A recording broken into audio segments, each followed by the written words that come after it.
on the other side of the hill. And today we're talking about creating cognitive flexibility in students and how parents can encourage students' academic life or their pursuit of academic excellence through executive functioning. Now, that might be a lot of buzzwords if you're not familiar with this topic, but I'm sure that you'll get a handle on them after this presentation. So without further ado, we'll launch in.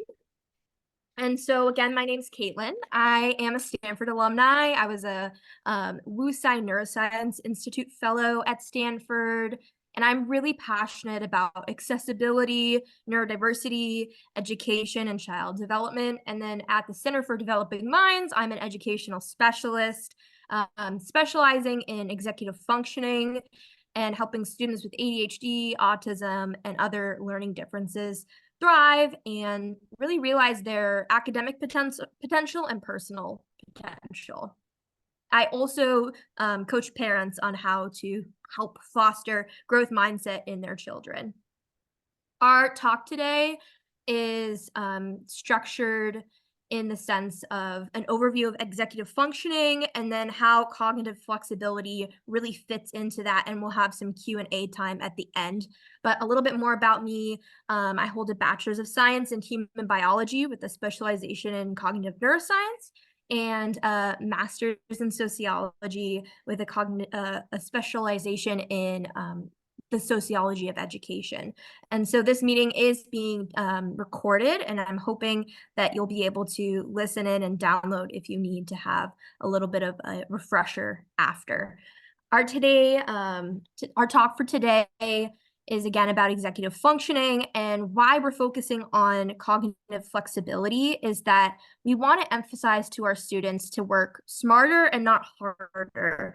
There's ways to promote organizational thinking in the home that will prevent some of these emotional regulation breakdowns. Often they're called meltdowns or shutdowns in this age group specifically. And by promoting cognitive flexibility, we can try to deter some of that behavior. The thing is, there's some caveats. There's no silver bullets if your student struggles with executive functioning or cognitive flexibility. You really need to take some of the things that we talked about today as an a la carte presentation, as I like to say. Take what you want, combine that in your home and at school, and a lot of it's going to be an experimental science of figuring out what does and doesn't work for your child. So hopping into our overview of executive functioning, it's a super hot word right now out on the press. And what exactly is it? Well, I like to use this diagram. In my opinion, this diagram should really be shaped like a pyramid, because on the left, the ones labeled 1, 2, and 3, which is impulse control, emotional control, and flexible thinking, that is the base of our pyramid for executive functioning. And if we don't have good impulse control as a child, emotional control as a child, and flexible thinking, it's going to be super hard to start developing skills in planning and prioritizing tasks, especially ones we don't want to do, starting tasks, otherwise known as task initiation, and overall just being an organized human being. Whether you're a kindergartner, a fifth grader, or an eighth grader, you have to develop your skill set in executive functioning. We're not just naturally born experts in any of these things. And so cognitive flexibility, obviously it falls into the category of flexible thinking, but I put a little gold star on there because I also think that it relies upon working memory a little bit. So access to memories and coping strategies in the moment when we're feeling frustrated. So we want to make sure that our mental dry erase board allows students to do more than one thing at a time. And it really powers this organization, shifting, which I'll get a little bit into later in the talk, planning, and this task initiation. And if I didn't cover it already, since we don't have a chat, if you have any questions, Please hold your questions till the end. We're going to enable the raise your hand feature and you can ask your question. But in case you fear you might forget it, I really invite you to either write it down on notes on your phone, a Google Doc, something, so you can still absorb more information coming at you and not forget your question. But that is a overview of the base foundations of executive functioning. So we have that impulse control, emotional control, and flexible thinking.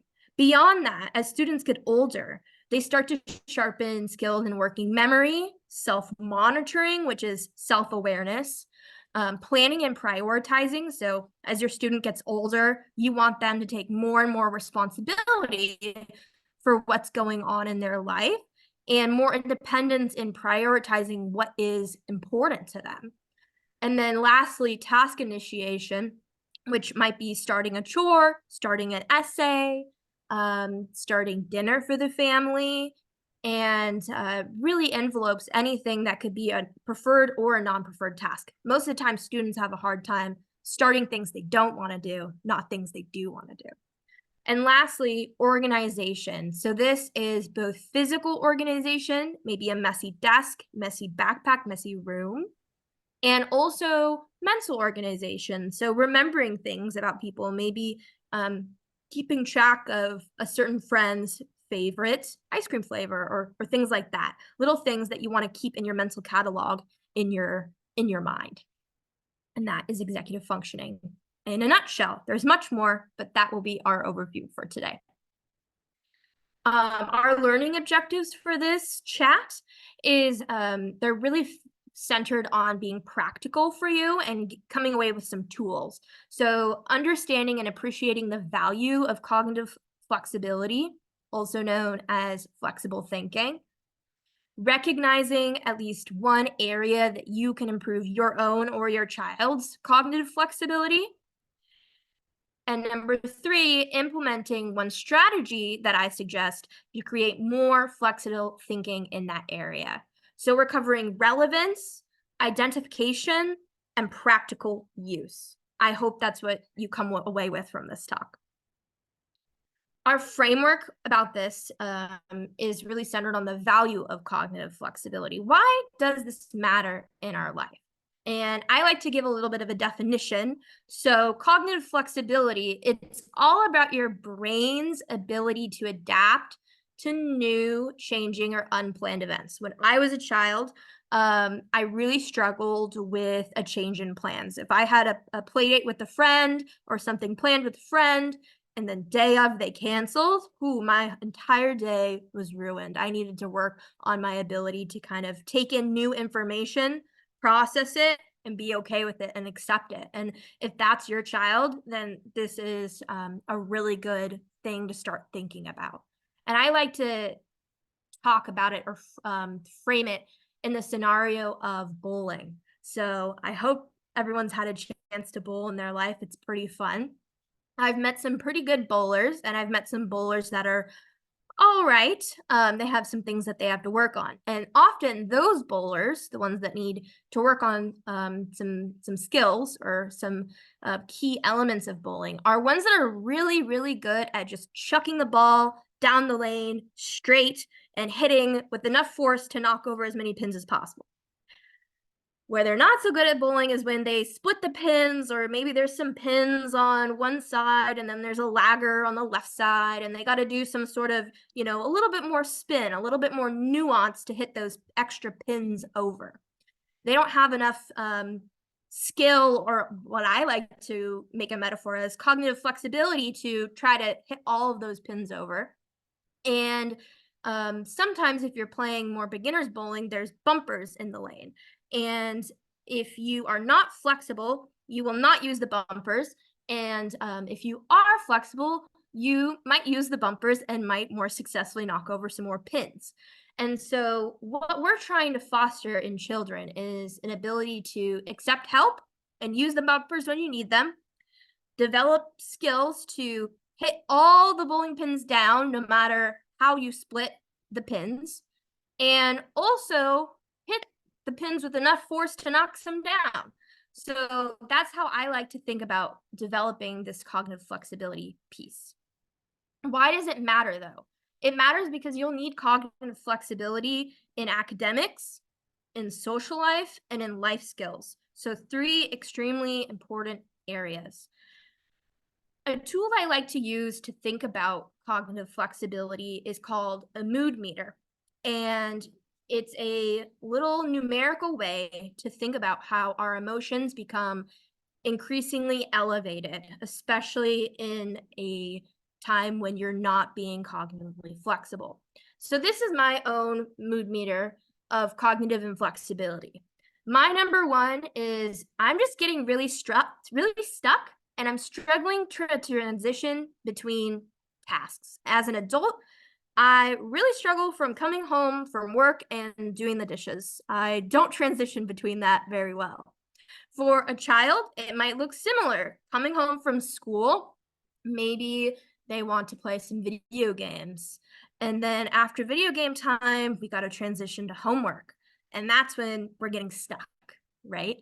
Maybe there's some altercations, some arguments, some bartering, some bargaining about what's going to happen next. And slowly you figure you're going from a 1 up until a 5. My 5 looks like full blown avoidance. I'm perseverating about what I have to do, and I'm ruminating, meaning I can't stop thinking about what went wrong. And for a child, honestly, it looks very similar.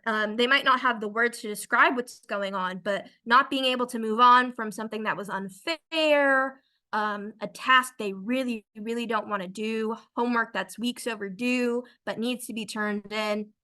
And so starting to work with your child on making something that shows them that they don't go from 1 to 5 without hitting 2, 3, and 4 in between. I work with a lot of kids who think that they go 0 to 60, and that's really not the case. You have to figure out the small little behaviors in between that might be little clues for you to go, hey, I need to use a coping strategy right now, or an executive functioning skill right now, so I can regulate myself. The mood meter is a really great tool for that. Now, the process, the areas of cognitive inflexibility, this is the identification piece I mentioned earlier. So figuring out, where exactly do I get stuck? Is my child similar, or is my child different? And so there's several areas. The first one that I will talk about is called categorizing. Categorizing is just as it sounds. It means sorting or finding out the different or similar characteristics to put something into a group. An example of cognitive inflexibility in this area is when you're struggling to make a yes or no decision. Am I getting rid of this piece of clothing, or am I keeping it? Am I getting rid of this stuffed animal, or am I keeping it? And struggling to sort things into a respective bin based off of a set of characteristics. It's often associated with maybe slower processing speed or even anxiety. Sequencing, on the other hand, is focused on combining things in a particular order. So an example of inflexibility here would be a failure to recognize that the first step in a sequence affects the last step. And you might not have a good understanding of the overall big picture. Prioritizing is arranging items and activities in order of importance relative to each other. And in children, their priorities are different than adults. Their brain is still developing. And we have to understand that playtime or talking to friends is developmentally appropriate and probably what's most important to them. But an example of inflexibility would be a failure to recognize that if you're feeling unwell about how you're doing in a class and you voice that, and you still aren't able to make the connection that staying up late on Discord or texting really might be affecting how you perform on an upcoming test or your ability to even retain what's in class. I have a lot of students who, they tell me they really want to do better, but they're not making a connection between their actions yet. And so as parents, we want to step in and help them and bridge the gap between, hey, this is the behavior that I'm seeing. These are the results that you're telling me that you're getting. And how are we together going to get you to the place that you said you wanted to be at? That's prioritizing. Inhibiting is being able to control one's attention, behavior, thoughts, and emotions to override an impulse.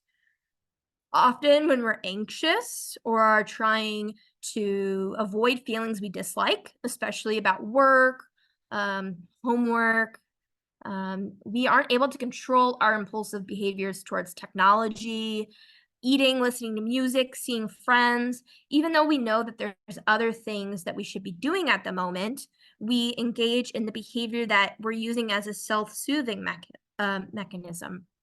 And so working on trying to inhibit that initial knee-jerk reaction of, oh, I'd much rather do this easier activity than this harder activity I know is on my checklist, is something that we actively need to work on in order to improve our executive functioning skills in the category of inhibiting. The last area of inflexibility is called shifting. And that is moving your attention between one task to another, or transitioning from one task to another. I already said earlier that I struggled with cognitive rigidity or cognitive inflexibility. They're often described the same thing. And my classic example is in college, I found myself really struggling to transition from my classroom environment. And then because you don't have your classes back to back to back in college like you do in elementary through high school, I found myself having to go from, okay, I'm in study mode. Now I'm in some sort of, I got to go eat, I got to go clean my room, I got to go see my friends, and then I have another class several hours later. It's hard to transition. And so in younger children, shifting would be looking like struggling from transitioning between home and school, maybe different settings, from going out to dinner to shopping to back at home. It could be from shifting from that video game scenario I said earlier, coming back into a non-preferred task. And so working on shifting between tasks that we do like, tasks we don't like, tasks in different types of settings is really important in building a robust executive functioning profile. So the 5 ones that we have for actual areas we want to identify strengths and weaknesses in are as follows: categorizing, sequencing, prioritizing, inhibiting, and shifting. Okay. How I like to think about this is thinking about moments of stress. And this is a classic eustress curve. Eustress is the good stress or the optimum amount of stress people experience that makes you feel energized and focused. And sometimes people even call it flow state. It's at the top of the curve where the smiley face is. It's where we feel like we're in our stretch zone. We're in our comforting stage, but we're a little bit past that because we're also learning and absorbing new things that stretch our brains and make us grow. On the other side, on the left-hand side, we have a state called no stress. And the problem when we're in our no stress zone is we feel unstimulated, disengaged, and we enter into something called the slug state, which I will talk about a little bit later in the next slide. And so when we're in a no stress zone, your child might be bored or super comfortable. And I like to think about it with my students as saying, hey, you just ate your delicious favorite meal and your stomach is super full. And you don't really feel like doing anything other than relaxing in your bed or on your couch, maybe watching a show. And when you're in this state, it's going to be very difficult to transition back to something that requires more energy And so that can range from ranging from exercise to homework, right? In contrast, on the right-hand side, past this eustress smiley face, we have distress. And that's when we experience burnout, fatigue, exhaustion. We're not doing well. And it's not a sustainable state. It's what you want your child to avoid. And this is when I see a lot at the end of the semester, students breaking down. They've been procrastinating on work. There's a huge mountain of it, and they feel overwhelmed. And that's when we're entering into this distress. We got to figure out what coping mechanisms and what plan can we put in place to fix that. So with eustress, we want to stay in this stretch zone of optimum stress. We want our child to be energized, focused, entering in a flow state. And this type of state is achievable at different times of day. Some students do better in the morning, achieving a eustress state. Some students benefit in the evening in a eustress state. So think about how that applies to your child, their schedule, and how do you craft an environment that promotes eustress, not boredom or strain. The slug state that I mentioned is one of the major challenges I see. When you continuously procrastinate, you go from your non-preferred task of homework into your preferred task. It might be playing, it could be video gaming, it could be texting, it could be hanging out in our room. We are lowering our energy to a state that it's going to be really hard to climb back out of that if we sit in that state for too long. So I always tell students, try to get home, and if your schedule allows, have some decompression time of about an hour and a half, and then really start thinking and evaluating in your mind what you have to do for the day. It's better to start earlier rather than later, because as we wind down for sleep, we are going to struggle to summon the amount of energy we need to do the tasks that we still have on our plate for the day, which is often homework, chores, and things that aren't as fun as going on our phone or playing with our favorite toy, right?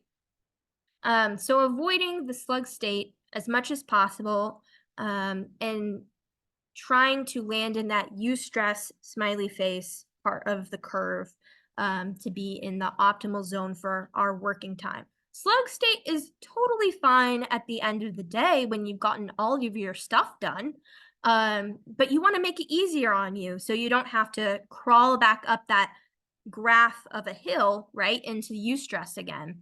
It will be very difficult to do that. We can cover a little bit of strategies to get from slug state into eustress state if people have questions about that in the question time. But otherwise, I want to talk a little bit about the domain areas to target specifically for academics and executive functioning. How I break this down is thinking about this in the before, during, and after stages. So when we're thinking about our academic work, before we even start it, we want to plan our work. How are we going to prioritize what we have to do? Where are we going to do our work? How are we going to do our work? What do we need to complete our work? That's the before stage. During is the how we complete our work in the sense of, taking breaks, the physical materials behind the work. Are we working on an iPad? Are we working on paper? And so we want to think about if we're working with friends or alone, and do we need access to certain types of information the teacher gave us? So that's the during component. After is thinking about how we iterate on our work. As students get older, the amount of times they need to expose themselves to the material to gain mastery over the subject or topic increases. So you have to iterate. So you take notes once, then you revisit your notes or you revise your notes. That's iteration. And then after would be managing our work, making sure things were correctly graded, turned in,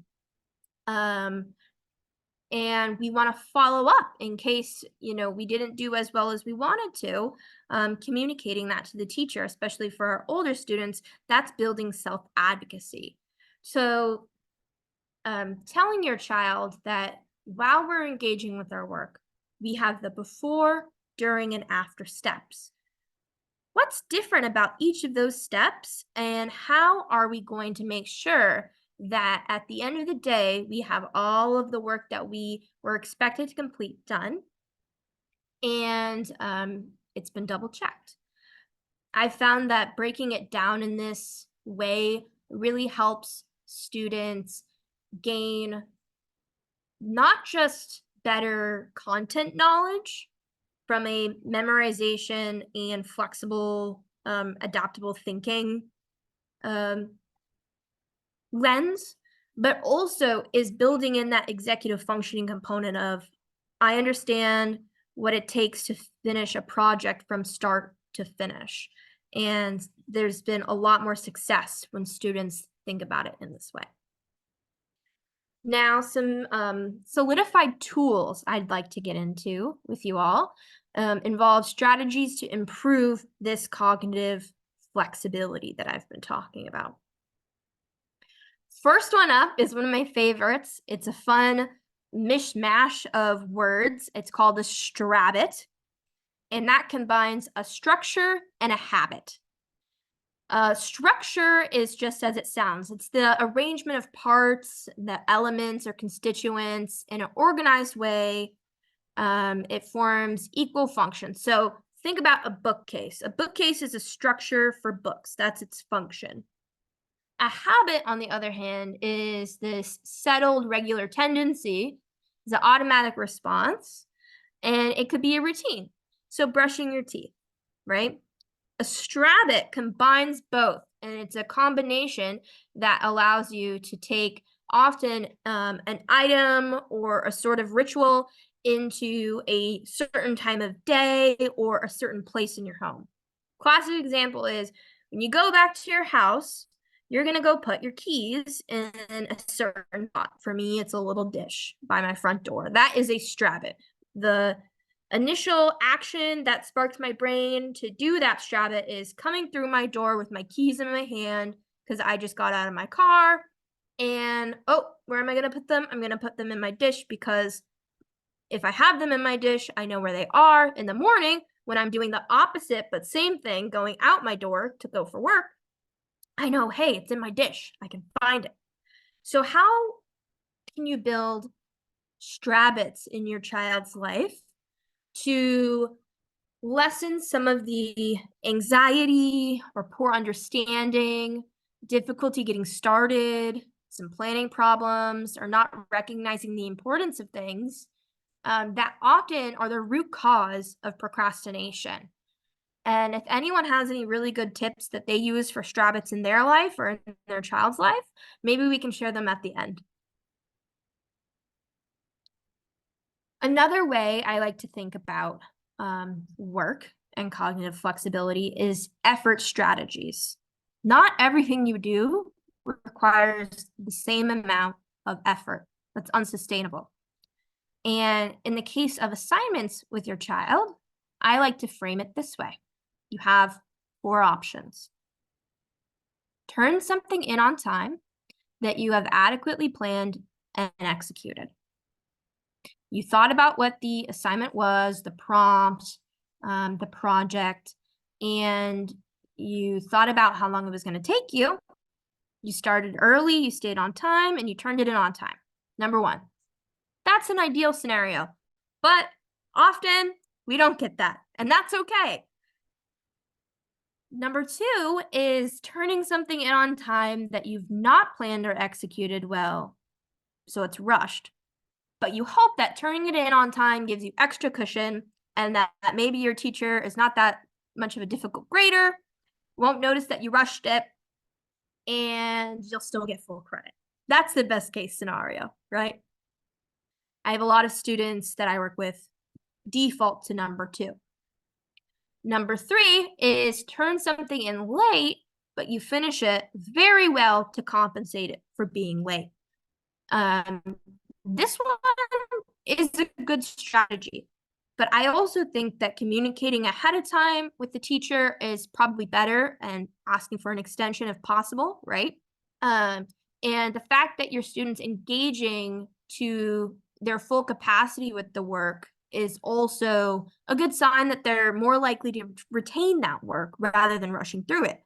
But, it still might get marked for being late. Number 4, I often see with students an academic crisis, or students who are really not doing great in their classes. They're not understanding what they're doing, and they have a lot of missing work. Number 4 states that it's not acceptable to turn something in late that is not quality, right? If it's late and it's rushed, it's probably not a good combination, unless it's very overdue, you have a fat 0, and something is better than nothing. I have some students that, they are a little bit perfectionistic. They hold on to these assignments till they think they want to make it perfect. It's already so overdue, months overdue, month overdue.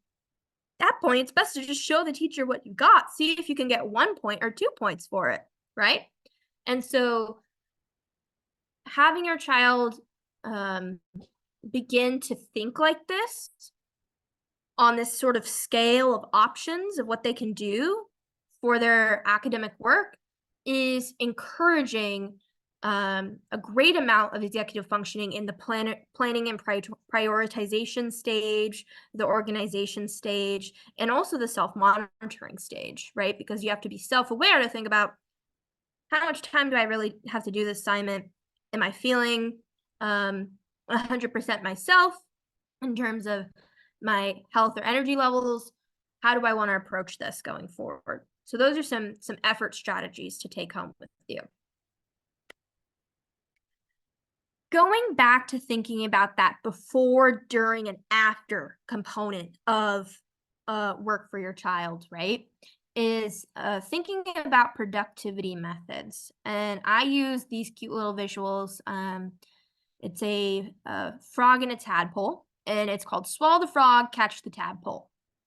Swallow the Frog actually is from a Mark Twain quote, and it describes a scenario where you got dared to swallow 2 frogs. It's a strange scenario, right? Probably not going to happen. But in this scenario, you have to swallow 2 frogs in one day. And you have this choice between these 2 frogs who are not the same size. Are you going to swallow the big frog, or are you going to swallow the small frog? And social scientists have actually researched this phenomenon, and people over and over again affirm that if you have a big task that you have on your plate, it's probably better to do the bigger one first. It's more ideal. It's best to get the worst thing over with and done, so that anything after that seems more feasible. So if in the case you ever get dared to swallow 2 frogs in one day, one's bigger, one's smaller, go with the bigger one first and the smaller one after. This translates to students, they have multiple things that they have to do. Instead of doing the easier things and then procrastinating the bigger thing at the end of the day, start with the bigger thing, chip away at it, and then move to the smaller things. However, life doesn't exist in a vacuum. And so sometimes Swallow the Frog would not work for you for one reason or another. It really, your child's just at a standstill. They just can't motivate themselves to do it. That's when I encourage students to do catch the tadpole method. Catch the tadpole is the exact opposite. It's called behavioral momentum. You want to gain momentum into that larger project that you have to do by doing smaller things first. This is great if you've budgeted enough time to complete that big assignment at the end of the day or that big chore at the end of the day. But you might have a little bit of a problem if you started doing all these smaller tasks and put off your big task, and you find yourself later in the day not having it completed. But I think that both of these have a great place in how we think about the things that we have to do. They're different. They kind of give you a different type of energy when you do them. And it's a good thing to introduce. I especially like introducing this with visuals when I am talking about it with younger children. And so when you have access to these slides in this presentation, feel free to take a little screenshot and you can print it out. The last before our work productivity method is a time management matrix, and this is thinking about mainly prioritization. This is also called an Eisenhower matrix for planning.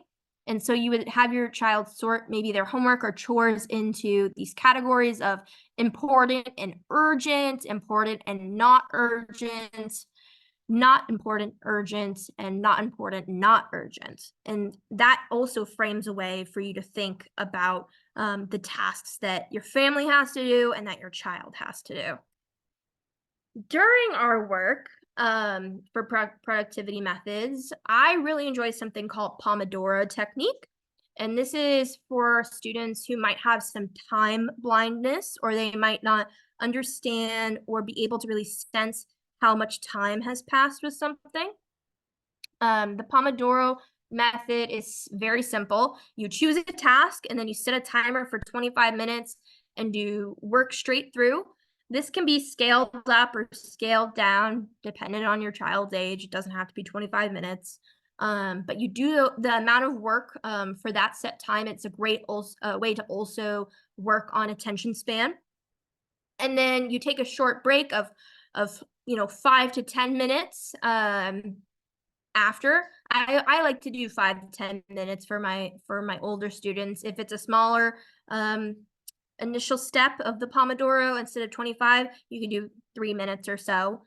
And then after you take that break, the key is you transition back to work. And so this is a great way to work that transition and shifting muscle if your student really struggles with that. And you can repeat that as many times as you need to finish the task. So that's a great during our work productivity method. After our work, it's really important to have students reflect and have students reflect on their effort strategy. Those were the ones that I covered earlier. There was 4 of them. Turn your work in on time, do it well, turn your work in on time, but it's rushed. Those ones. Effort strategy. So what effort strategy did they use? What were their priorities? And time estimations. So if they thought the homework or the chore was going to take them 30 minutes, but it took them 4 hours, that's not accurate time estimation. And we want to make sure that we understand that when we don't understand, we want to make sure that we understand when we don't understand how much time something's going to take us. That affects other people in our lives. That affects our ability to plan out our day. And it's really important to continuously do this. You don't have to do this on an everyday scenario, but once a week, I think it's good to check in and check in with your child to see how their triangle of time estimation, priorities, and effort strategy is going. And again, yes, it harkens back to the effort strategies that I mentioned earlier. One thing that I want to offer you all that I'll send to the administrators is a take-home tool that I use. This is probably best for older students, maybe a particularly motivated older elementary school student could use something like this. But I've found that having students fill this out before even starting their work, thinking about their priorities for that day, the task list, often sandwiching a reward at the end. This is not a new iPhone. This is 5 extra minutes on a gaming console, or maybe if they did it for 5 days in a row, ice cream over the weekend. But this features outlines of priorities, a task list, a study schedule, some productivity methods, effort strategies, and like I mentioned, that reward system. It's good to get your thoughts out of your head and onto paper. I will give this to the administrators for you to download as you please. Our parting questions that we have that I hope everyone can answer at this point is, why does cognitive flexibility, flexible thinking, why does it matter? And 2, what is one area that you can either improve your own cognitive flexibility in or your child's? Number 3 is, what is one strategy to create more flexible thinking for your child, yourself, or your home in general? And asking yourself these questions often, because our answers change. With that being said, I wanted to say thank you. We'll enter into the questions component. I want to again touch upon the Center for Developing Minds. We're located in Los Gatos. We're an interdisciplinary medical clinic. We have developmental and behavioral pediatricians, neuropsychologists, therapists, educational specialists, and we're a really awesome interdisciplinary team and here to help you if you ever need it. I'm really excited to answer any questions now. Let's see if we have any. So I think I said earlier, we don't have access to a chat. So let's do this. If you have a question, we'll use the reactions button of raising your hand. We'll see that you raised your hand, and then we can either ask you to unmute. I don't know. Yeah, I think we have to ask you to unmute. We'll call out your name, and then you can ask your question, and I'll see if it's something that I can answer.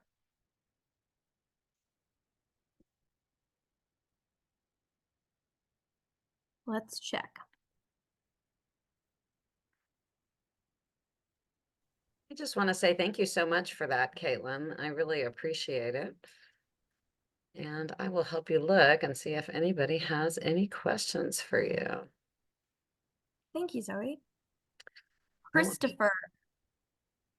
All right, I'm going to ask you to unmute, Christopher. I don't know if it's sent.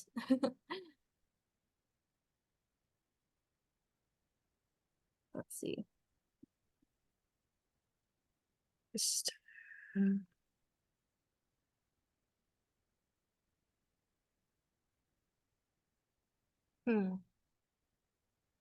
Any notification popping up on your end, Christopher? I asked to unmute, I think multiple times, so I don't know if that's popping up as a notification on your side. Sunny, I'm looking for him too to see if I can unmute him, and I'm not seeing him. I do see his hand up though. Oh, let's see. Here we go. Let's try this. Thank you all for your Zoom patience that I'm pretty sure we've all developed at this point. So yeah, thank you. Are you there, Christopher?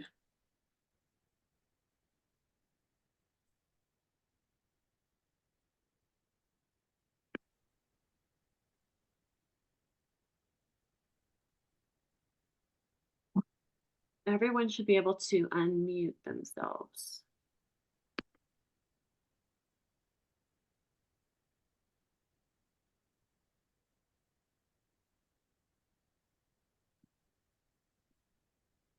Also, Well, oh, Sean also has a question. Let's see if we can ask.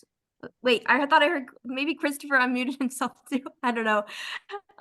Sean, we'll try to have you unmute and then see how that goes, and then we'll come back to Christopher if possible. I also wanted to let everyone know too, they can always reach out to Sonda or myself with any other questions, and I will see if we can contact Caitlin and get an answer for you, or any resources or put you in contact with Caitlin and her agency. Great. Sean, it looks like you're unmuted. Okay, testing. All good.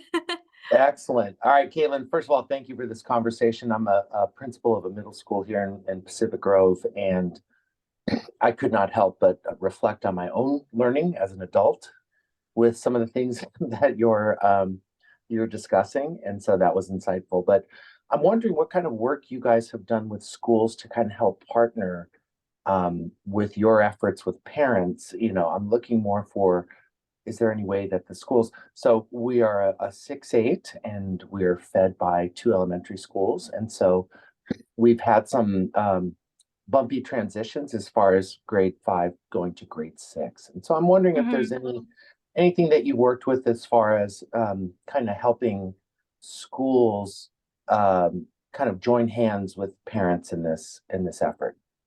Yeah, well, the first thing that I've found through being a researcher at Stanford is making sure there's continuity of curriculum, often social emotional or executive functioning curriculum between the 5th grade and that first introduction to middle school, the 6th grade. So using the same verbiage or vocabulary at the different sites has increased access to either social emotional vocabulary or executive functioning knowledge.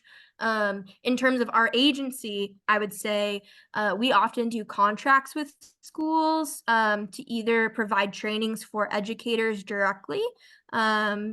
We've presented in front of, for instance, all of like Los Gatos, Saratoga educators. And then we could also get information from you about some of the more specific things that you're seeing and converse, often bringing in some of our therapists as well to work with students who might be struggling in this area. I hope that answered your question. So I contract presentation to educators and then making sure that there's some sort of curriculum alignment between that 5th and 6th grade touch points. Yeah, and I think, and you did answer the question, thank you. And I would like to know a little bit more information on that, but we can do that at another time. But so that really kind of demands that the elementary and middle schools really kind of closely articulate with one another to make that a little bit easier. And I know there is not that continuity as far as curriculum is concerned, but I'm sure there's other factors that we can do to help ease the transition between grade 5 and grade 6.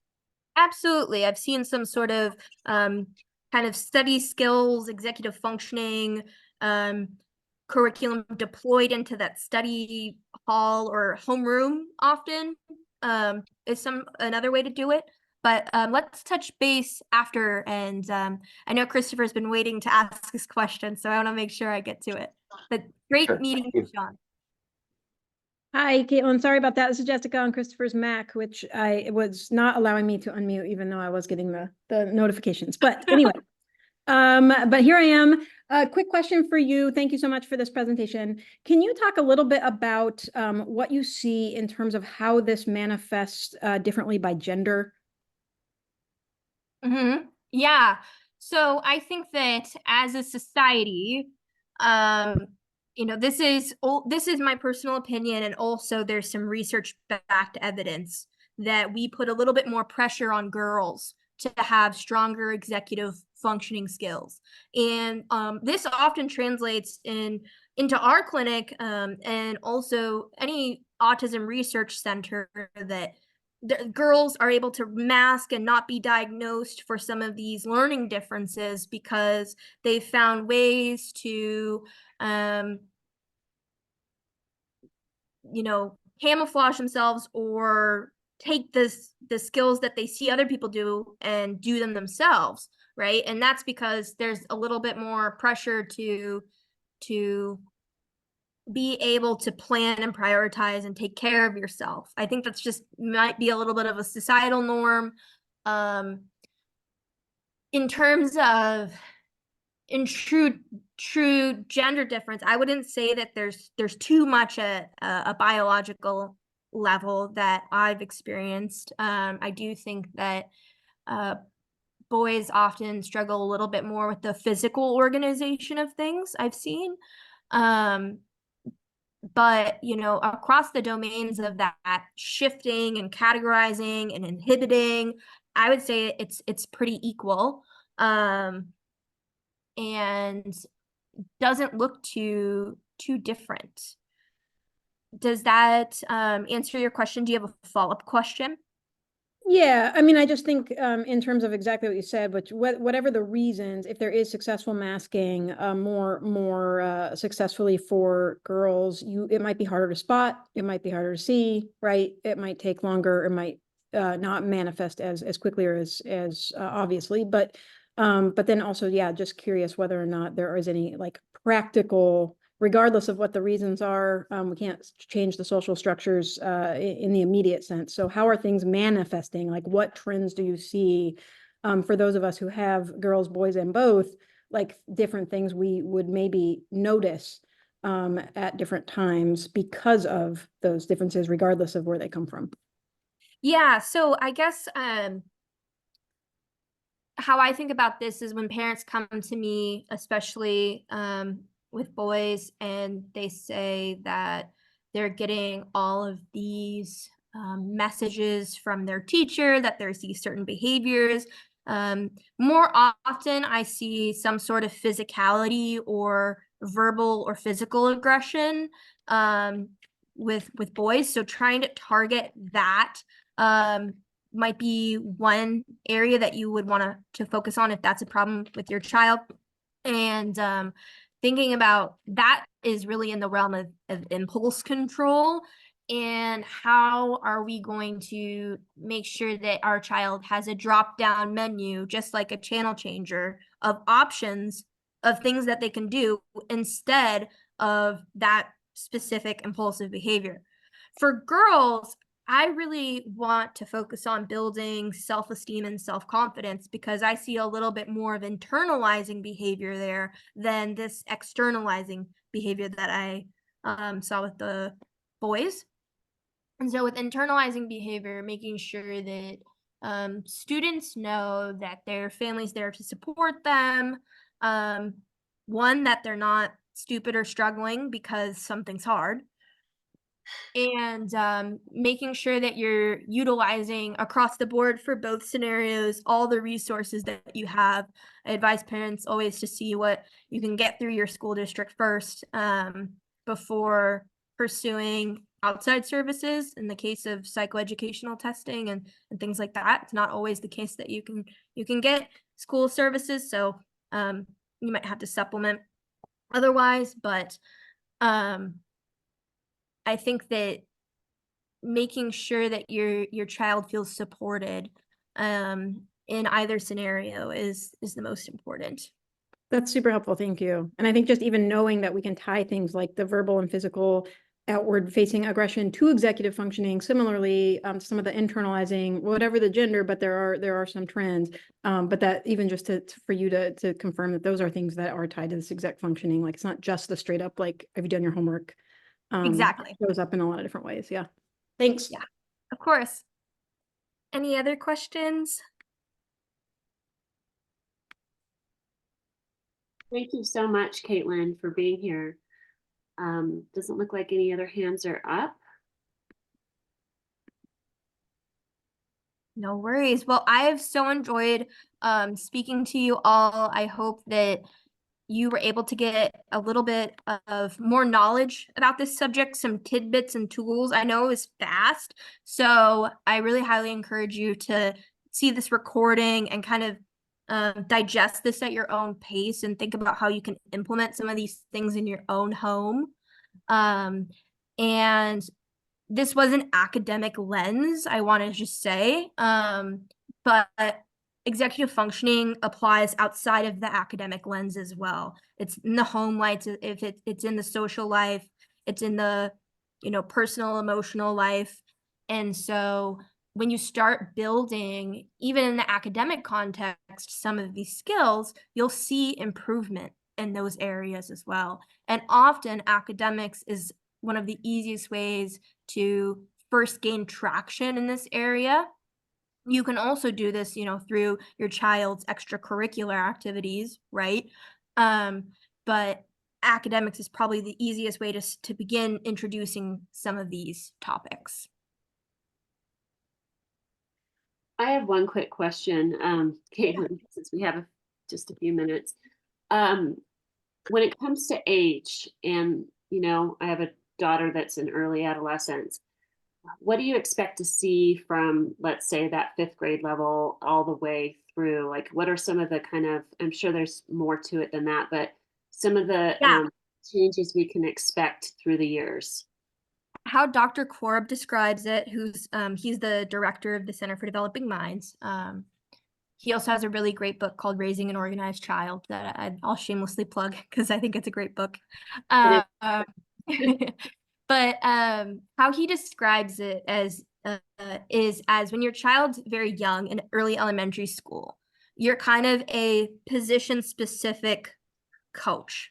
You are involved in almost every aspect of their life to the utmost degree, right? So as they get older, you're going to move from this very specialized type coach to a more general manager role. You're not necessarily in charge of exactly how they do the things they do, but you're going to give them some advice. You're going to coach them. And I would say from my experience as an educator, around 4th grade, 3rd grade is when you really want to begin to give your child a little bit more space and agency over their work. And by high school, they should be doing work independently without you. I have a lot of parents from students. I work with some high flyer achieving students and some students who are really struggling in the school system. And there's a lot of instinct on the parents end to swoop in and save your child, especially when they're failing. And sometimes I have to give the advice dependent on the scenario to say, we have to allow the child to learn how to fail, because sometimes that is the biggest motivation to do better. That's in the case of older students, I'd say. From that lens of 8th grade and 6th and 8th grade, I would say that you want them to be working independently. You will probably need to check in to make sure that they have things done multiple times a day. But at the end of the day, we want to be taking a step back and away from going through their things and making sure everything is done. And, this at that point too, some of the behavior that I see come up is that kind of lying behavior or guttural reaction to say, yeah, I finished it. It's not actually finished. If that's the scenario that you're working with, I advise coming up with some sort of contract with your student, right? That you have a certain expectation. Your student knows you have that expectation. And then after a certain amount of weeks, you check in. Oh, you said that everything was done, but I see that you have 5 missing assignments. What are we going to do now? And I think also if your student struggles with any sort of learning difference, being in communication with their teaching team is super important. I really appreciate that answer. And I like the way you described all those different ages, and the 3rd and 4th grade kind of being a transitional time to allow a little bit more independence. I think it's great for parents to know that, because sometimes we really don't, we're just not sure. Maybe we had really hands-off parents, so we don't really know the balance of being involved and also, allowing them to have some autonomy. So I appreciate that answer. Thanks so much. Of course. All right. It looks like we're at time, or almost at time. I don't see any more hands. So I just want to say thank you all so much for tuning in and listening. It's been great presenting to you all. I hope that you found something useful. And I hope that whether you're transitioning, I'm not sure if you guys just went on your ski break or have spring break upcoming, but I wish you all the best in the rest of the school year. Yay. Thank you so much. Again, have a lovely rest of your week. And thanks everybody for attending and learning and being there for your students. Thank y'all. Have a great Thank night. you. Have a good night. Bye-bye. Have a good one. Oh, there's Gretchen. All right. People are leaving. I'm going to click leave here. All right. Awesome. Well, Thank you. Thanks for being here. Sonda, I can send you that handout that I had on one page. Thank you Uh, so if- much. That was a really good one. I like that. Yeah, yeah, if parents want to use that. And then I'll send you the link to Dr. Korb's book too, if that's something that you think parents might be interested in. Yeah, I really enjoyed that. Absolutely. Well, you two ladies have a really good night. Thank you for having me. I appreciate it. Thank Thank you. Bye-bye. Bye, everyone. All right. Bye, Sonda. Okay, bye. I'll talk to you later. Thank you for being here. Oh. Yes, of course.